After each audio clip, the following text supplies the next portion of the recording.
Why can you survive a car crash? The answer isn't just steel and engineering, it's time. And it's the same reason a baseball player follows through on a swing, or why you bend your knees when you land from a jump. It all comes down to the twin concepts of momentum and impulse.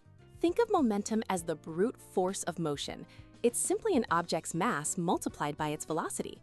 A slow-moving truck can have the same momentum as a much faster car. It's a measure of how difficult something is to stop. But stopping is where things get interesting. To stop an object, you have to apply a force over a period of time. This is called an impulse, and it's what changes the object's momentum. Here's the secret. The impulse is equal to the force of an impact multiplied by the time it lasts. This gives you a choice. To stop a car, you must deliver a certain impulse. Hitting a concrete wall delivers that impulse in a fraction of a second with a massive, deadly force. But what if you could stretch out that time? That's exactly what an airbag does. It increases the time it takes for your body to stop, dramatically reducing the impact force to survivable levels. This isn't just about safety. Crumple zones, seat belts, even bungee cords, they all work by stretching out impact time to reduce force. The principle works in reverse for sports. A tennis player's follow-through isn't just for style.